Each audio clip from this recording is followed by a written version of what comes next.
What? I'm not sure I can.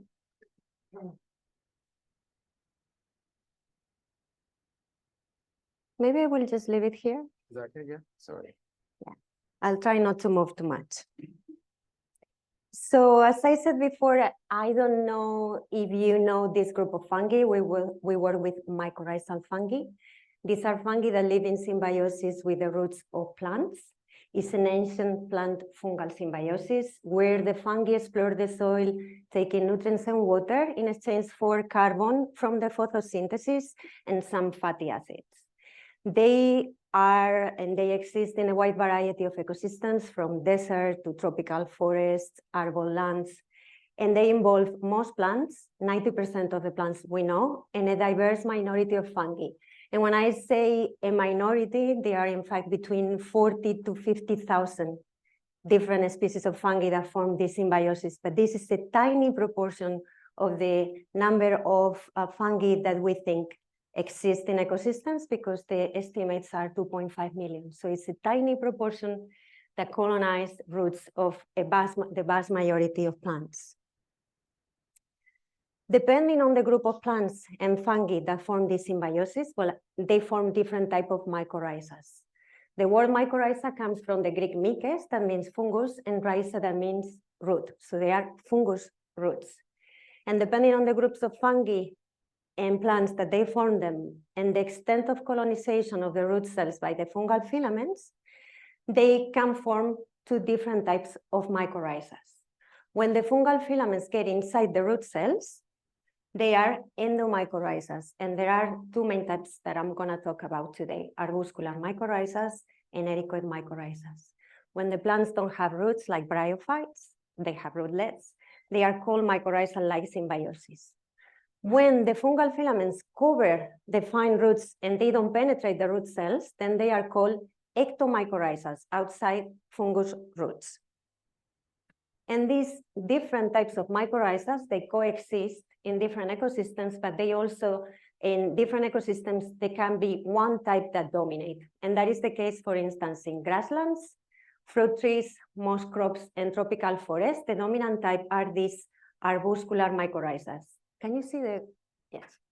And they form this, they penetrate the root cells, and they form these beautiful tree-like structures that they are called arbuscles, where they branch, and that is where the exchange between the plant and the fungi take place. These ones are specialized in the uptake of phosphorus. If we think about temperate or boreal forests, trees and woody plants form ectomycorrhizas. Pine, oak, beech, spruce, hazel, sweet chestnut, they all form ectomycorrhizas. And in these, as I explained before, the fungal filaments cover the fine roots, and they form like these little globes that they change in color and texture. This is a root under a dissecting microscope. And these are specialized in the uptake of inorganic or organic nitrogen. And finally, in heathlands, the dominant type are the ericoid mycorrhizas. These are endomycorrhizas. They penetrate the root cells, and they form coils inside. And they are called like that because they associate with plants from the family Ericaceae, like heather, blueberries, cranberries. And they are specialized in unlocking nutrients from organic matter, which means that they give a competitive advantage to these plants in heathlands, for instance, when nutrients can be very low in abundance. So these different types of mycorrhizas not only have differences in anatomy, also in evolutionary history and in function. So why do we study them? We know that they can have different applications in restoration, crop production, berry production, but we also know that because they take nutrients and transfer them to the plants, they are directly involved in the nitrogen and phosphorus cycles. They also, through mineral weathering and exudating compounds that make agglomerates of soil bigger, they are involved in soil formation and aggregation. And for orchids and most of these plants as well, they are essential for seedling survival in the first stages and also in adult stages. But one of the most important functions that they have is that they are involved in the carbon cycle. And I'm going to explain a little bit more about that. In the last 10, 15 years, there have been studies published in top scientific papers or journals where they highlight that fungi, and in particular mycorrhizal fungi, have a main role in the carbon terrestrial cycle. This is a study that was carried out in forested islands in Sweden, and they found that 50 to 70% of the carbon in soil derived from roots and roots-associated fungi. We know that between 75 to 80% of the carbon in terrestrial ecosystems is in soil, and a large amount of that carbon comes from fungi and root-associated fungi. Also, in meta-analysis of experiments, that they found that plants that form different types of mycorrhizas, in this particular case, ectomycorrhizas or arbuscular mycorrhizas, they respond differently to an increase in carbon dioxide, depending on the nitrogen availability in soil. So they found that plants that form ectomycorrhizas could keep growing when carbon dioxide increased, despite nitrogen limitation in soil, while arbuscular mycorrhizal plants stop growing. So they found that it is important, but also feasible, to include mycorrhizal type, and in this case also nitrogen availability, to understand and predict the impact of climate change in the carbon cycle. Finally, there are also meta-analyses where they found that the effect of mycorrhizal type in soil carbon was larger and independent of the effect of other factors that were thought to be important. For instance, net primary production, temperature, precipitation, and soil clay content. And this was globally and across different habitats. They found that, for instance, habitats that have ectomycorrhizas, like the temperate and boreal forest, store more carbon per unit of nitrogen than habitats that form arbuscular mycorrhizas, for instance, a grassland. So they really highlight the importance of understanding the contributions of these different mycorrhizal types to carbon sequestration. I must say that the previous dogma was that the main input of carbon in soil was litter. But now we know that because these fungi are sinks for carbon from the photosynthesis from the plants, are the main key entry point of this carbon in soil. Sorry, I'm gonna drink.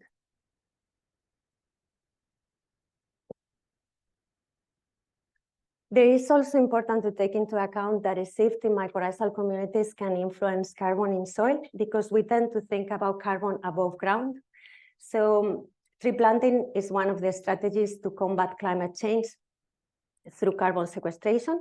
But this study shows that planting trees, in this particular case, birch and pine, in soils that were from heathland, resulted in a decrease in soil organic carbon in soil after many years.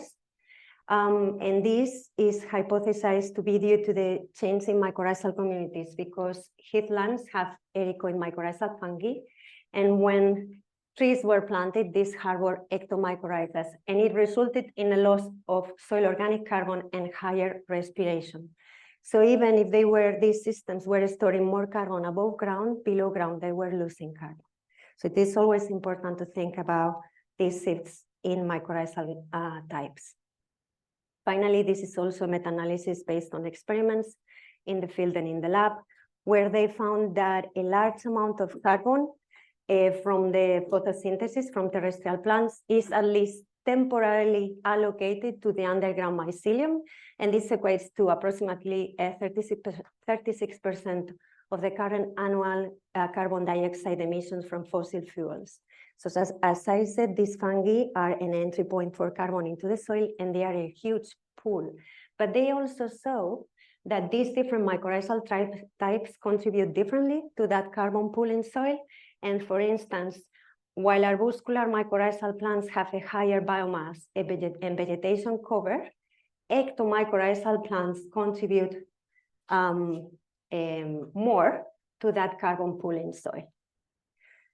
The difficulty is that there is not really a method, or there wasn't a method developed to try to measure these different contributions, because most of the models that I was talking about, they are based on these different mycorrhizal proportions, inferring them from the relative abundances of the plants above ground.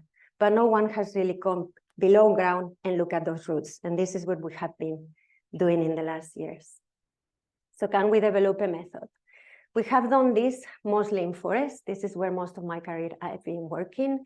And we have been able to develop a method that allows us to generate baseline diversity data of ectomycorrhizas. This is, I don't know if you have ever seen any of these. They are really beautiful in the roots. I would say that some of them are even more beautiful in the roots than above ground when they form mushrooms. Mushrooms are just the reproductive structures of these fungi, but because they rely on the carbon from the plant, they always need to be connected to the roots. And in this particular case, these are ectomycorrhizas, so they are covered in the fine roots. They don't penetrate, they only get in between the root cells. So we have been doing this in forests, generating diversity data for these fungi, elucidating the drivers of the diversity. We know that these fungi have very important functions in ecosystems. We need to know what are the drivers of the diversity of these fungi so we can understand the impact of changes in the ecosystem. We also were able to set up thresholds of different environmental variables at which we see changes in mycorrhizal communities. We can select mycorrhizas that can be indicators of different environmental variables. And also we saw that changes in communities can lead changes in the environment and mycorrhizal communities can lead to tipping points in forests. But I need to go back 10 years ago now, 11 years ago, when I got to Kew. There weren't really many studies. There were studies in the 90s based on the production of fruit bodies, of mushrooms, that saw that there was a decline in some groups of fungi, particularly in mycorrhizal fungi. And they found that it was mostly due to nitrogen deposition. But we didn't really know what was happening below ground. And there were a few studies, but they were at local scales. So we needed to start trying to understand, develop a method, a standardized method that we could use across larger scales. And we started in oak forests. Oak has been always my favorite tree, mainly, evergreen oak because I was raised in the Mediterranean, but also because they were the main host of truffles. And truffles are ectomycorrhizal fungi, so they need these plants.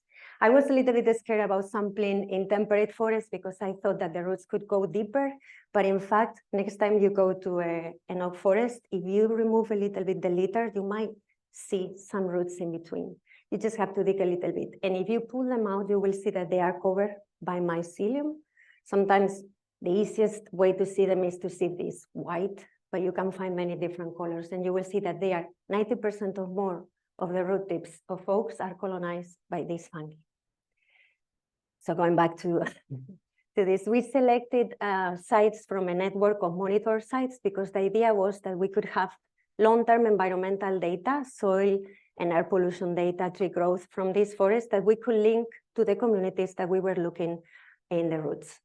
So we did this across Europe, from Spain to Romania and the UK.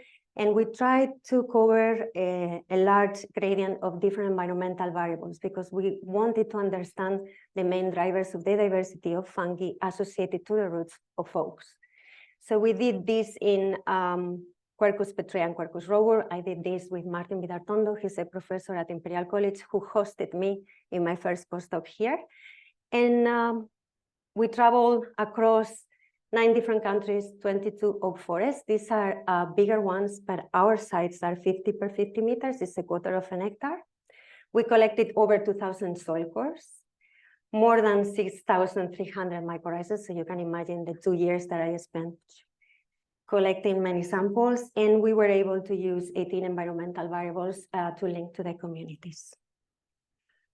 We work with roots because it's where these fungi are always. You might find mushrooms, you might have, or not, because they are ephemeral structures, or some of these fungi produce below ground fruit bodies like truffles, and we might not find them, or they might produce crusts, and they are very difficult to find. So we know that if we look at them in the roots, we will find them and we will have a better picture of the community. We take in each of those 50 per 50 sites, we take almost 300 mycorrhizas that we identified individually. The advantage of doing this is that we can count them. So we can know the relative abundance, which ones are dominant and which ones are rare. The difficulty of doing this is that these communities have very few dominants, 2 or 3 species that are very abundant, and the rest are rare. And finding those rare ones is very challenging. Also, the number of root tips that you might find in the root of a fungus that produce many fruit bodies might not be linked. So you might find fungi that produce lots of mushrooms, and then you cannot find it in the roots. That is the case, for instance, of porcini. Porcini is an ectomycorrhizal fungus that you have probably seen in the forest, and it's very difficult to find. I didn't find a single root tip of porcini in those 6,000 roots. So it's quite rare in the roots. So what we do is to extract the DNA of those individual root tips of those ectomycorrhizas, and we select a barcode. We amplify through PCR a barcode that is the ITS, the internal transcriber spacer region. And we cluster all of these sequences in groups by similarity, and we consider they are called operational taxonomic units. And we consider that each of those units is a species. So it's the way we have to classify these fungi that might not have names, because we need to identify them by comparing these sequences to sequences that are already in databases that have names. And for fungi, since we know a very little proportion, less than 10% of the diversity that is out there, we find that even in Europe, 40 to 50% of the taxa that we find in the roots of these dominant trees, or in oak, for instance, we cannot assign a species names. So we really rely on fruit bodies that have been sequenced and identified to identify these fungi.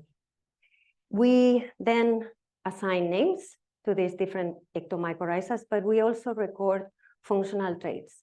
And by functional traits, I mean the presence of fungal filaments, of cores of filaments that allow them to explore the soil farther from the roots and transport water and nutrients over long distances, that they are called rhizomorphs. And they give us an idea about how far this fungi can reach from the root and the type of nitrogen that they can uptake, if it's organic or inorganic, and also the amount of carbon that they might need from the host to build up their bodies in soil. So they give us an idea of the functional diversity of these communities. So we found that almost 400 species associate with oak across Europe. We could find from 24 to over 80 different taxa in a site, but we know that they can be between 100 and 150, only in a 50 per 50 site, and only with one tree, which means that we are looking at systems that are monodominant in terms of the ectomycorrhizal trees, but below ground are very diverse. The dominant was an oak-specific fungus, is semelkap. I don't know if any of you are familiar with fungi. Yes, so this is semelkap. If you break the gills, they produce like milk. It's a specialist fungus, is Lactarius cayetus, and this is how it looks in the roots. We also found truffles. This is a deer truffle, and this is how it looks in the roots. In terms of the environmental, well, here you can see in the previous map, maybe I didn't mention, we were covering a large gradient of nitrogen deposition. Green, dark green, between 5 and 15 kilograms of nitrogen per hectare and year, and going to pink and red colors, the nitrogen deposition increases. This is ammonium and nitrate that comes from the atmosphere into the soil through the canopy of the trees in the water, and it comes from the combustion of fossil fuels. When we were looking at the number of taxa, this is a species accumulation curves, this is the number of soil cores that we collected and the number of taxa that we found, you can see that sites with red colors tend to flatten earlier because they saw less number of taxa. Between 25 30 kilograms per hectare and year is a clear a decrease in the number of taxa. So we found that mostly nitrogen deposition and soil pH affect these communities. So sites that have high nitrogen deposition, they have less fungi, and the dominants are more dominant. And pH is the opposite trend. Usually soil acidification can be linked to nitrogen deposition, we found that sites where the pH was very low, we would find less number of taxa. And interestingly, we found that there were certain thresholds of nitrogen deposition where we could start to see moderate changes in these communities, and this is between 9.5 and 13 kilograms per hectare and year. But after 17 kilograms, sites with more than 17 kilograms of nitrogen per hectare in year, we saw a steep decrease in the number of taxa. This, of course, can have consequences on the functions of these fungi, and I will explain a little bit later. We managed to include the results of this in the executive report of the network of monitor sites where we were working.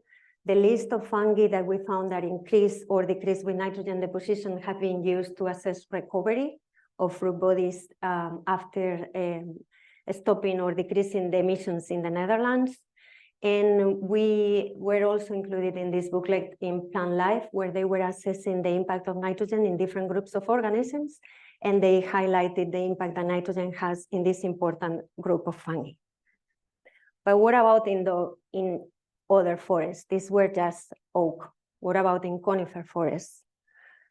So back to 2013, Sietse van der Linde, that was a postdoc also working with Martin, started this project where we were collecting roots, not only, well, we included the oak data, but they were collecting also roots from pine, Scots pine, spruce, and beech across 20 different countries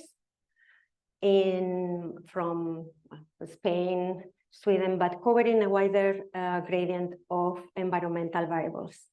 137 sites, these 4 different trees, 13,000 soil cores, for almost 40,000 mycorrhizas. This has been the work of many people during many years, but we were able to include many more environmental variables to try to understand where, what are the main factors affecting the diversity of these fungi. We found, and I think now probably, Jed, you are familiar with the corona charts. 20% of the communities are formed by ascomycetes, and ascomycetes are fungi that form like truffles or little cups, but most of the communities are usually basidiomycetes. Basidiomycetes can also form truffles, but the main form that we can see is like the toadstools or the big mushrooms. So here you can see 62% of the communities. This is a chanterelle that is an ectomycorrhizal fungus, and this is an amethyst deceiver, Lacaria metistina.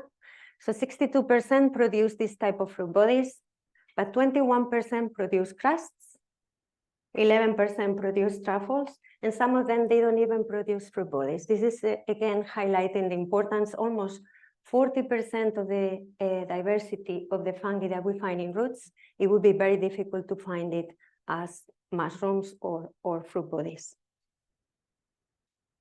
What about so we knew that in oak, nitrogen deposition and soil pH was important.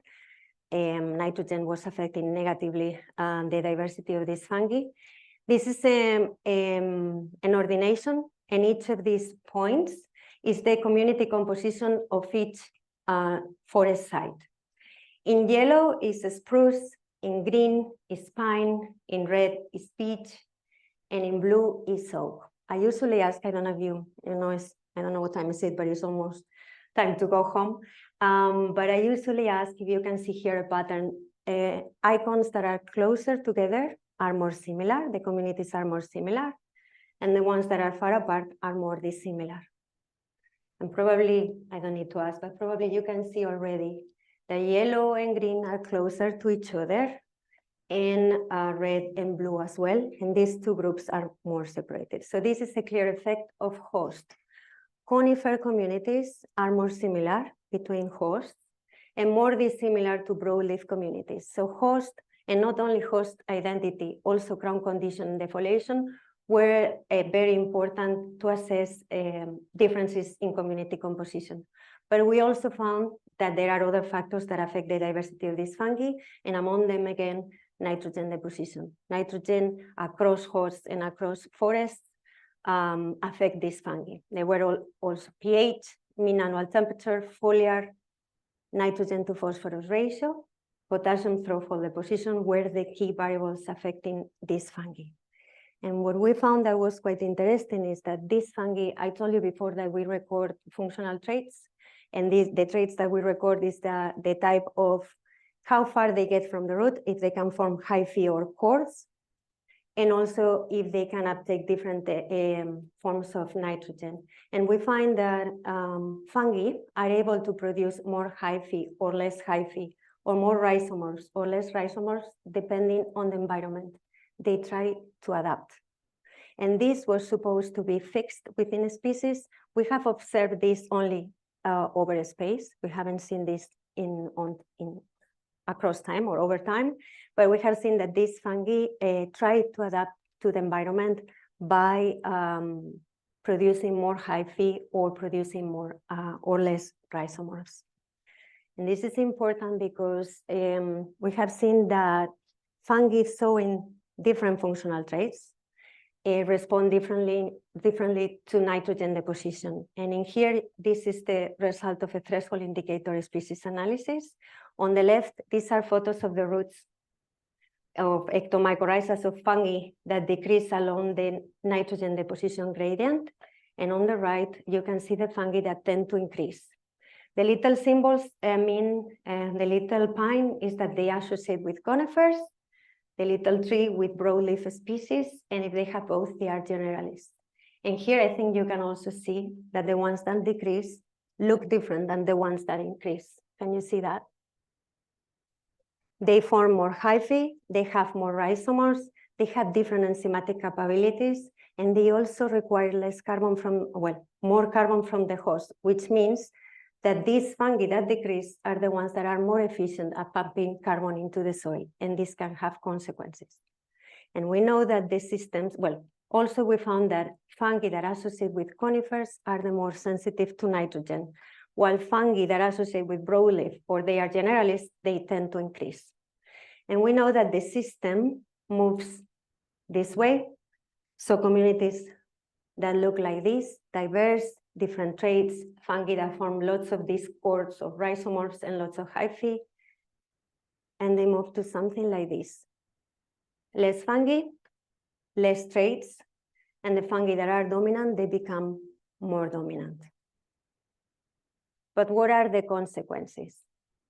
We found that this shift in community composition was linked to the foliar nutrition of the trees, to the foliar and nitrogen to phosphorus ratio. And we saw that when there is an increase in nitrogen, these communities change. There is a shift in community composition.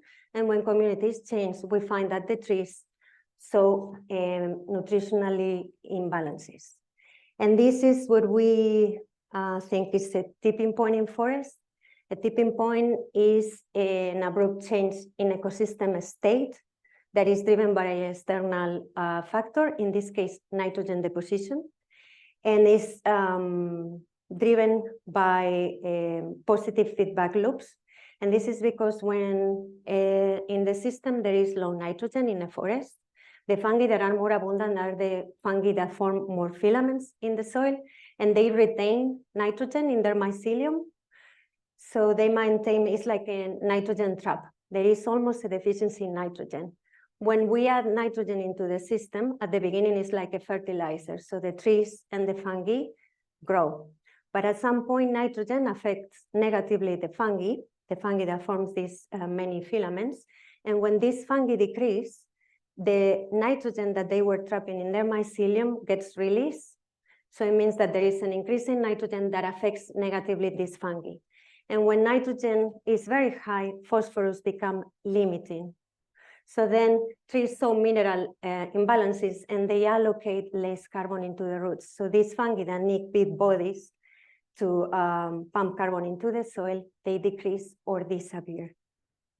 So we have seen that this is what is happening in 30% of the forest in Europe.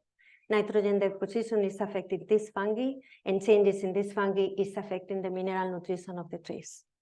We are now trying to understand what are the mechanisms behind this. because there can be different ways for the communities to recover.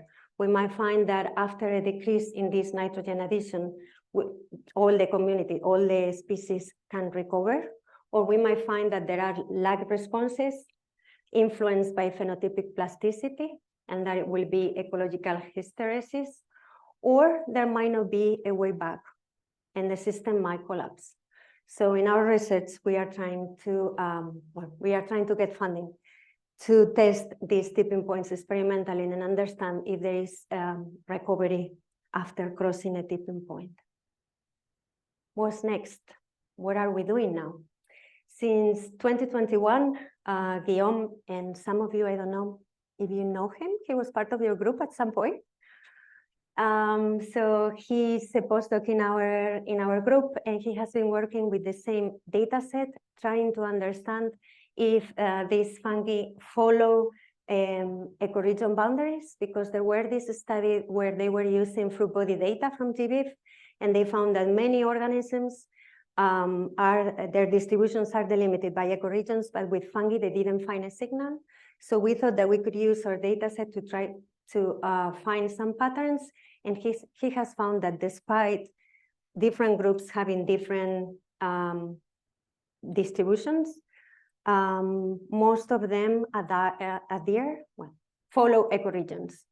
So fungi in forests within an ecoregion, even if they are in forests that are far apart, are more similar than fungi that are in nearby forests that belong to different ecoregions. And this is independent of climate and host.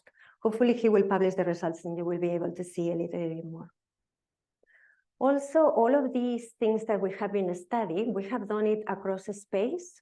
So we infer that changes in communities happen over time, but following environmental gradients, inferring that from environmental gradients. So we assume that the fungi that are in low polluted sites change to communities that we find in high polluted sites. But we haven't looked at this over time. And this is what we are trying to do now. We are resampling a subset of the sites that we sampled many years ago and try to see if there is change over time when the environment changes. And this is what Guillaume has been doing as well in the last couple of years. Also, we are trying to understand how different types of data, if we look at data collected in the roots, or if we look at data collected in fruit bodies, if those differ to infer the environmental niche and the distribution of these fungi. And so far, we have seen that the environmental niches that we can, the distributions of these fungi based on these different two sources of data may vary. So we need to combine them both. And they particularly vary if we are talking about below ground fungi, because those are difficult to find. And adding root tip data to those data sets is important to understand the distributions. We also have many projects trying to understand the contribution of these different mycorrhizal types in carbon. With all of these studies, I also wanted to highlight that it's not only important to look at the different proportions, community composition of these fungi matters for ecosystem function. And we have been focusing lately a lot on mycorrhizas and carbon. There have been studies that have tried to link mycorrhizal plant distribution with terrestrial carbon stocks, but the data that they have is inferred again from above ground data, and the data sets that are available in terms of how much those roots are colonized by different mycorrhizal fungi are very limited. If we look in the UK and try to find maps of mycorrhizal distributions, there is very little data, and it mostly comes from the 90s, and there are not really maps. We have the opportunity to, so the impact that plants have in ecosystem functioning is mediated by mycorrhizas, but we have very little information about their distributions. And also there is, again, a method that allows us to measure those different, the different contribution of those different mycorrhizal types to carbon. We have the opportunity to work at Wakehurst. Wakehurst is the wild gardens of Kew. They are in Sussex. And there is this program that is called the Landscape Ecology Program at Wakehurst, which aims to research, engage with and share the benefits of UK biodiversity. And it takes advantages of Wakehurst as a place that has 500 hectares of different habitats. Also the expertise that is based at Wakehurst and at Kew, and also they are a large-scale visitor attraction because they want to join different streams of research. And there is a stream that is carbon related, is climate adaptation, understanding how habitats contribute to climate adaptation and mitigation. Also, there is another stream of research that is hydrology, how habitats can cope with drought or flooding, pollination, the importance of diversity of pollinators in ecosystem function, and finally, how people feel when they are in different habitats. We are part of the carbon stream. These are the people involved in the team. And what we are doing is what we call a vertically integrated approach. We are adapting the methods that we use in forests to a method and 4 different habitats. And the idea is to understand how and where these habitats store carbon and how mycorrhizal fungi contribute to that carbon.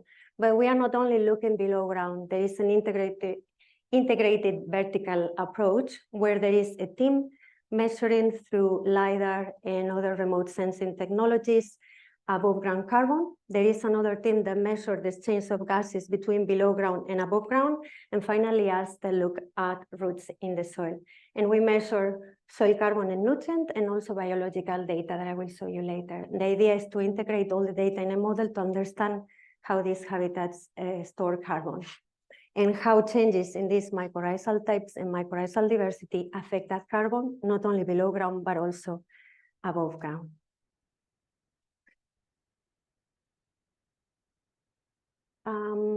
We measure, as I said, soil chemistry, and below ground, what we do is we collect many soil samples. From the soil samples, we extract the roots, and we classify them in different mycorrhizal types.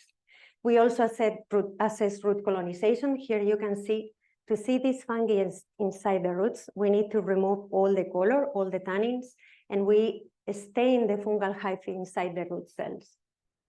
These are arbuscules, these are endomycorrhizas. The idea is to assess the extent of interaction between the fungi and the plants. We also identify all the fungi in the roots.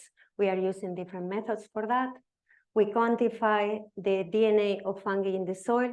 We also quantify the biomass using ergosterol, that is a compound that is in the membranes of the cells. And we also assess functional traits.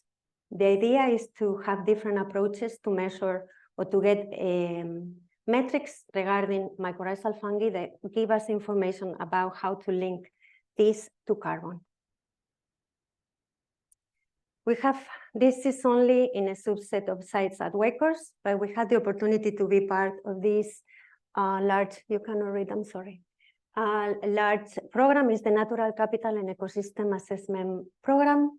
It's the terrestrial arm. This is a program that runs over 3 years, funded by the government through DEFRA, and there are many institutions involved in this, including Forest Research, JNCC, and Natural England. And the idea is that they want, across England, they want to provide insights on how and why our environment is changing and the impact of that change. And they want to do this through intensive monitoring and using innovative approaches so they can deliver the knowledge needed to address biodiversity loss and climate change and to promote approaches to these challenges. So basically, they are trying to assess ecosystem condition across different habitats in England. And we have the opportunity to do this through the soil monitoring efforts that they are doing. So it's not only forests, also any other habitat. And we want to provide in situ mycorrhizal data that can be linked to above and below ground condition, identify below ground indicators related to this fungi that can be used as indicators for ecosystem condition, and increase the resolution of carbon stock maps using mycorrhizal type as predictors. We have been doing this for a year, and we still have 1 more year, and hopefully it will go beyond 2025. Basically, this is the number of sites that they are planning to collect this year. There are two different inventories for soil. Is the National Forest Inventory Plus. These are forest sites where they are collecting soils and measuring nematodes, environmental DNA, soil chemistry, and then they are measuring parameters above ground. But they also send us soil samples to Kew that we process to examine the roots. And the other survey is the England Ecosystem Survey. This is done by Natural England, and they cover any other habitats. And what I was showing you is that they are planning to measure this to send us samples from 400 sites this year, which is a huge amount of work. Each of those soil samples, they do it at two different depths, from 0 to 15 centimeters and 15 to 30. And in each of those parts of that soil core, we measure the same mycorrhizal variables that I told you for the other project, the proportion of mycorrhizal types, fungal communities in soil, biomass, fungi roots, identifying the fungi forming the mycorrhizas, identifying the host. We are trying to use PacBio sequencing, long-read next generation sequencing that allow us to identify the plants and the fungi at the same time. So we will be able to have a database where we can link every plant that we find as roots, we find the roots from in the soil to the fungi that they are associated with. We are measuring root biomass and fungal root colonization. We have been doing this so far in all of these sites. The different colors are the different land classes, because the idea will be to try to link or compare these different land classes in the different mycorrhizal communities. And we have already processed close to 140 sites. The team has been looking at many roots. You can see here almost 13,500 in the last year, which is a huge amount of work, hundreds of soil samples. We are sending 800 roots for PacBio, and we have identified 1,400 ectomycorrhizas. So this is a huge effort that can only be done with a big team in the lab. It's good that they seem to be happy, because they look at roots every single day. And the thing that with soils, you really need to be enthusiastic, because you never know if there will be roots. You never know if the roots will be alive. You will never know until you prepare them through a long process if they are colonized or not. And you can find, the fun part is that they can find anything as well, little animals that they play around with, but it is really, it takes a lot of time to go through all of these roots. So thanks to them, this is possible. And just to give you a very brief insight into how the data looks like from a subset of the forest sites. You would think that when you have trees, or in all of these models, when it's a broadleaf forest, they assume that 100% of the roots are ectomycorrhizal. We are finding here in dark orange ectomycorrhizal roots, in light orange non-ectomycorrhizal, that the range of proportions might vary a lot. And it's not only because we might have endomycorrhizal trees, also because in soil, we will be looking at roots of the understory. And many of those roots will be endomycorrhizal. Now the idea is to try to understand how these proportions link to carbon in soil. And so far from these sites, we didn't find a link between the proportions and carbon to nitrogen ratio, for instance, in soil. But we have found a link between the biomass of the ectomycorrhizal roots and the carbon to nitrogen ratio, which aligns a little bit with the inferences from above ground mycorrhizal types proportions. And this is just to give you an idea about how a network of plant and fungi identified through the roots might look like. The big nodes, color nodes, are the hosts, and the small ones are the fungi. So we will be able to know, to assign host specificity to every fungus that we find, but also to see how these communities are structured across England. I don't know how I'm doing on time. Am I okay? It's a couple of slides. The ultimate goal of this program is to have an influence in policy. In our particular case, we want to provide information about how to improve ecosystem assessment in terms of or regarding carbon stocks or nutrient cycling, but also trying to find ecosystem metrics regarding these fungi that can be used as below-ground indicators. They are particularly interested in finding indicators of soil health. They also want to improve decision-making for land management, conservation, and habitat prioritization. And finally, the most important thing is that we are setting up a baseline that can be used for long-term monitoring. The only way to assess the impact of change is to have a baseline. So at least during this year, we will be providing a baseline for mycorrhizal fungi for these sets of sites. And this is just briefly to show you that we were also involved in an experiment in Wales. This is the Carbon Community. It's a charity that is interested in knowing how to enhance carbon sequestration through plantations. So this is a plantation where they established different blocks of treatments, and they planted a mixture of broadleaf trees and Sitka spruce that is quite regularly planted in Wales. And they applied inoculum from mature forests of the same tree composition and also basalt.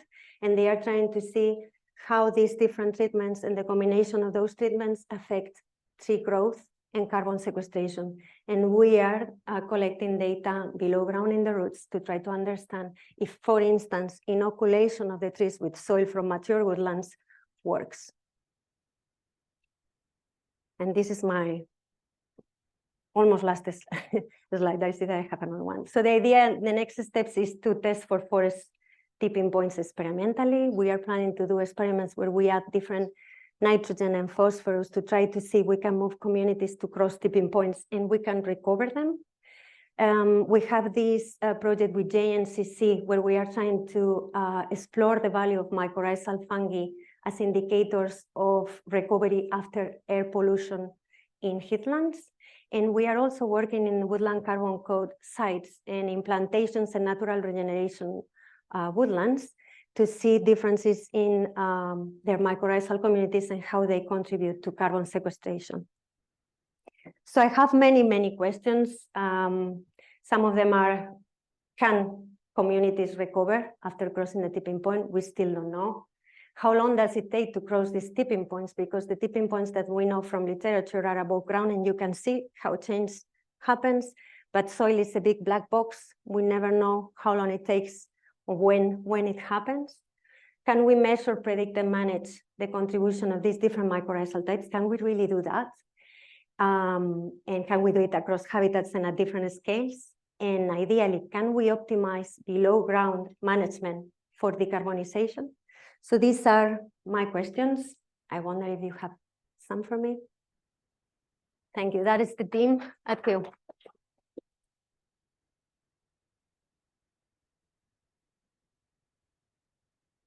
Great, thank you very much. A fantastic overview, very educational in lots of ways. I'll kick off with a question, and we can hand over to others. What are the roles that Mycorrhizae are proposing is to, as inoculation, to facilitate restoration? And I know there's some controversy around this. I was wondering what your thoughts are, how useful fungal inoculation can be a way of facilitating, enhancing restoration of ecosystems. So, because we tend to think that all plants can associate with all fungi, and that's not the case. For instance, if the plan is to plant trees in a grassland, the fungi that are in the roots of the grasses are not the fungi that associate with the trees. So in that particular case, it would be probably useful to inoculate the seedlings to accelerate the process for them to establish. But if there are forests around, or if there are edge rows that have similar composition than or they have ectomycorrhizal fungi, then the inoculum will probably be enough for the trees to establish. There are very few, so there are experiments where they have done that in pots, and they can see the beneficial effects of inoculating fungi, but there are not really many field trials where they have tried that. In areas where the soils are difficult or there is no natural inoculum, it can accelerate at least the process. In this particular plantation, there was an effect of inoculation in tree growth the very first year, but that effect seems to be decreasing. But we still need to know a little bit more. Thank you. We can open up to questions. At the back there, Andy.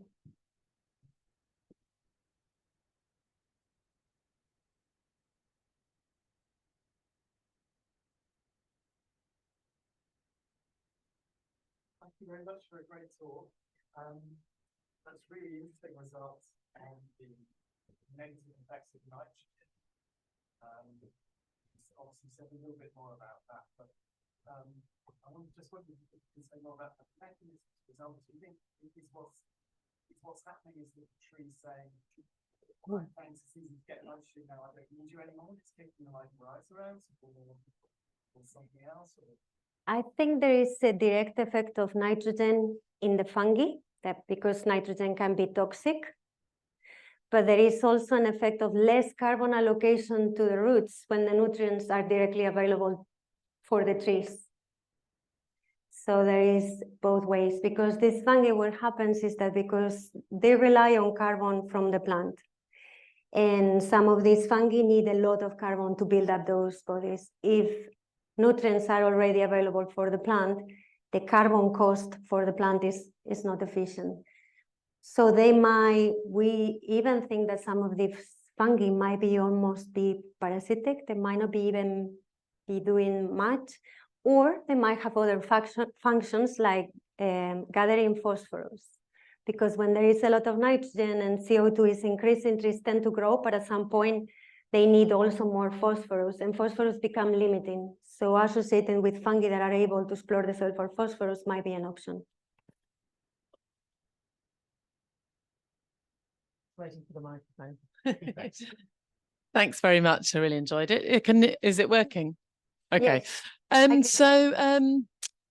I was amazed that you had so much diversity of species of mycorrhizas just on a single plant species. So you've got a single oak tree hosting enormous numbers of different species. That's really extraordinary. Any idea, how that coexistence of all those different fungi occurs? And do you see in a more diverse woodland with many more tree species, do you get a much more mycorrhizal diversity in total, or is that not really that important given the extraordinary diversity that each individual tree can support? Okay, regarding the first question about the diversity, I guess that there are many different niches that these different fungi can occupy. I don't know if it can explain such a great, because some of the traits that they have, they are shared traits, so there is functional redundancy. But these different fungi have evolved many times to being ectomycorrhizal, and there was a big diversification when there was a diversification of the angiosperms as well. In terms of if more diversity might end up in more fungi, it will depend on the composition. So some of these fungi are specific to host, but other ones are generalist. So you would tend to think that when there are more different hosts and far apart, you might find more fungi. I did a study looking only at pine roots when it was co-occurring with oak or not, and I found more fungi when it was co-occurring with oak. Even on the pine? Even on the pine. Thank you.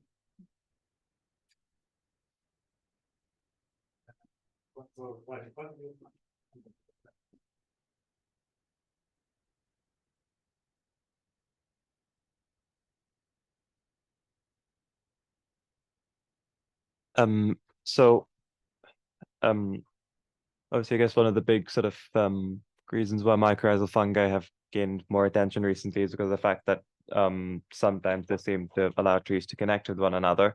I guess what I wanted to ask is how does the possibility that mycorrhizal fungi form networks between the trees affect the things that you're studying, especially I guess community composition and things like that. With the studies that you are doing, is it possible at all to assess sort of how these mycorrhizae are connecting trees together? And if so, what effect does that have for everything that you've been studying? So there's a lot of controversy Yeah. about these mycorrhizal networks right now. It's more about how permanent they might be in a forest, for instance, because so in a root, when one root tip is colonized by one fungus, there is a high chance that the next root tip will be colonized by the same one. When we look at the different root tips colonized by these fungi, we assume that is the same. It can be the same individual or it can be a different one, because we are only looking at a small fragment of that DNA that might not give us that information in terms of if it's the same individual or not. Usually the ones that form these networks are fungi that are generalists, so they can associate to different hosts, or specialists if the two plants or three plants that are connecting are of the same tree species. In our particular case, we don't focus on individual trees. We do transects, so we cannot really link which tree go with which fungi. We have done that with the small plants above the tree line. You know that there are some dwarf willows that are also ectomycorrhizal, and you can find them. And for that, it might be, well, depending, because some of them, they also like are creeping willows, so they extend below ground and you cannot really see, but it will be easier if the plants are smaller. But in the case of trees, it's very different unless you genotype the roots as well. So assessing if the same fungus is in two different trees, we only know that the same species is in two different trees, but we don't know if it's the same individual, because some of these fungi as well, they only spread through the roots. Well, they spread mostly through the roots. But we will need to do more population genetic studies to know if they are the same individual or not.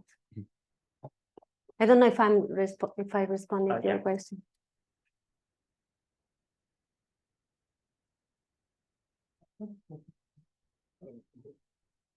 So I had thank you very much. I know we've talked about this before, but I had a similar question around the controversies around the common mycorrhizal networks, or the wood wide web, as sort of a lot popular romanticization has kind of brought attention to mycorrhizas.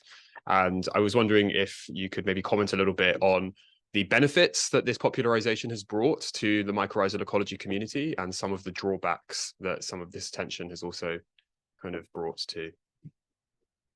So benefits, people are more aware of these fungi. When I started, it was very difficult to get projects related to mycorrhizal fungi. People are interested about other things, and looking at roots is boring. Also, there is some work behind those studies that was I'm gonna say well done. It sounds like a burger, but well done, or a steak. But the problem is that many papers, instead of saying that there is a potential for those networks, because it is clear that the transfer of nutrients happen, because if a fungus is connected to two different plants, the fungus is transferring nutrients. It is not that clear that carbon can move that way, only in particular cases where, for instance, there is shade and the seedlings cannot produce carbon to transfer to the fungi, so there might be some allocation from the next tree. The disadvantage is that people tend to reference only studies where that was, not only studies, that tend to assume that that is the case always, when that can only happen in certain circumstances. And also because they assume that those networks are more permanent than they might be, because the probability probably of having such a big network under the soil when there is a lot of disturbance, and it might not be possible. They also think that there are alternative explanations to the results observed in those studies, so people need to be careful and say there are potential networks instead of assuming that they are already existing, basically. I don't know if I have Oh, yeah, that's great. Thank you. But basically, I think people know much more about mycorrhizal fungi, and they are much more interested as well based on that pioneer work.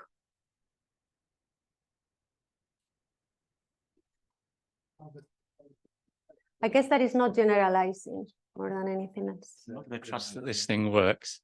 Online. Hysteresis and tipping points. My question is about that. Well, you had a slide that had systems that were kind of healthy and stable. Then you had the hysteresis thing, and then you had the collapsed.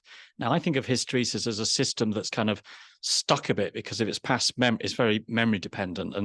But it's kind of hopeful because if you want to move it from one state to another, if you put some force in, you might be able to move the state. But I'm thinking tipping points is where you've gone to something, you've gone beyond it, and you're now in a phase where it's self-fulfilling, and it's really difficult to actually fight against that. And that's kind of a bit less hopeful. Now, if you're setting up a natural capital committee, I'm guessing what you're doing is you're wanting to look around for systems in order to invest, to look for those systems that are before a tipping point but are close, and you want to keep them away from the tipping point. And you don't necessarily want to be investing where it's way beyond it and there's no hope.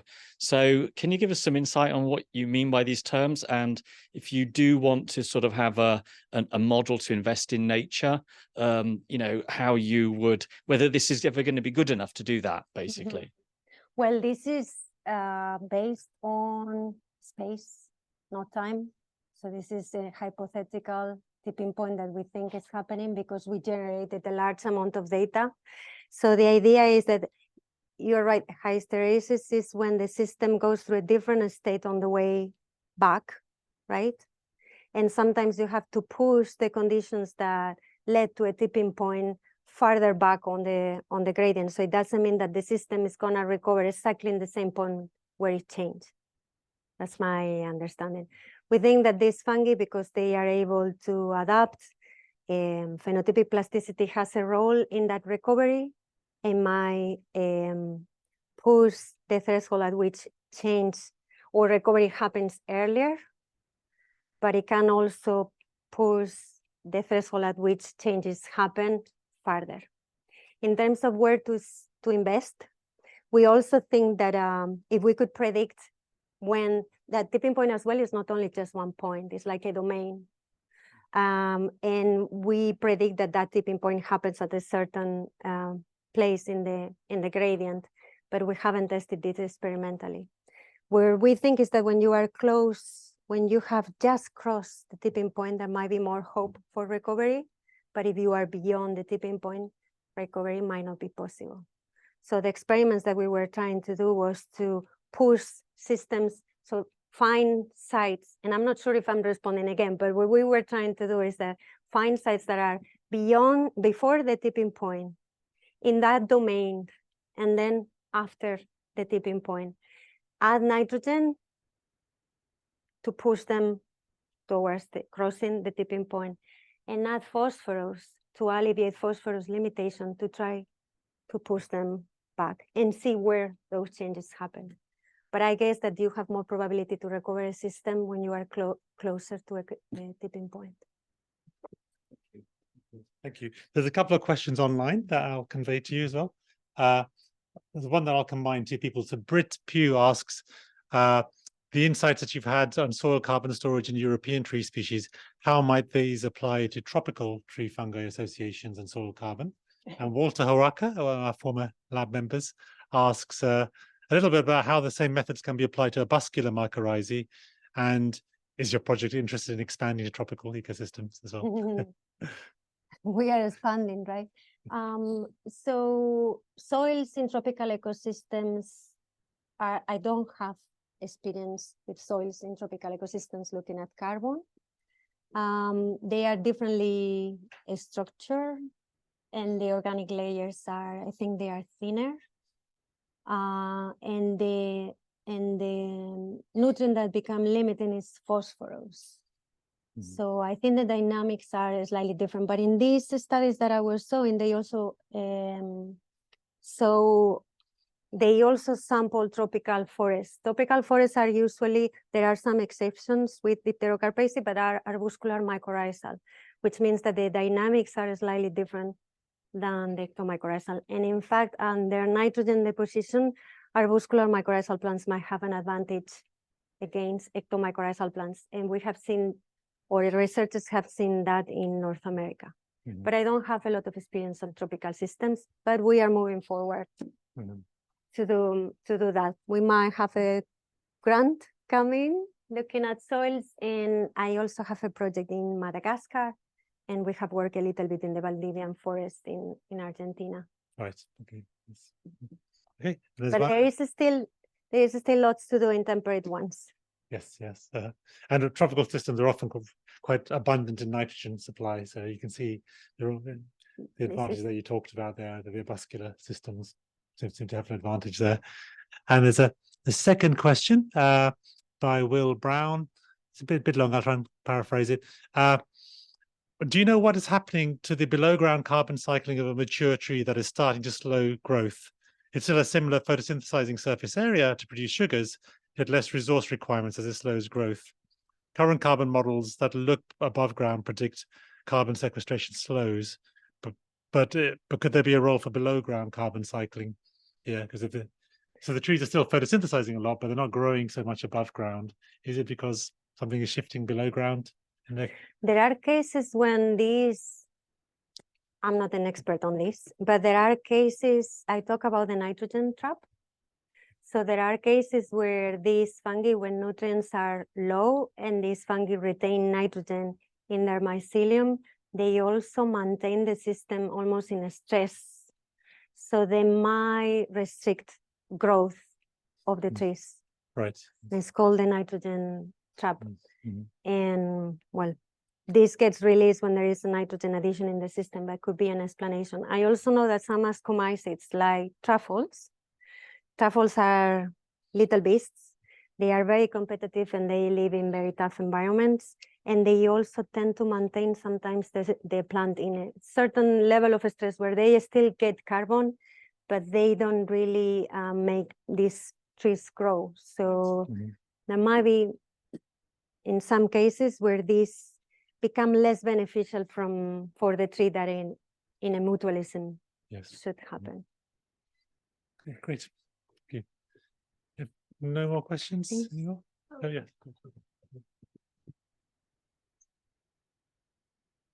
So I guess I was thinking about below ground biodiversity. You've obviously got the plant roots and the ectomycorrhizal fungi.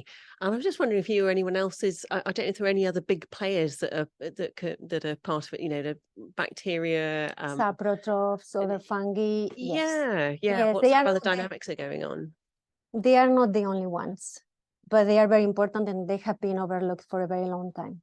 In fact, these ones, all the fungi have important roles. Decomposers are very important in ecosystems. Otherwise, we would be covered up to our ears in litter and leaves and all of that.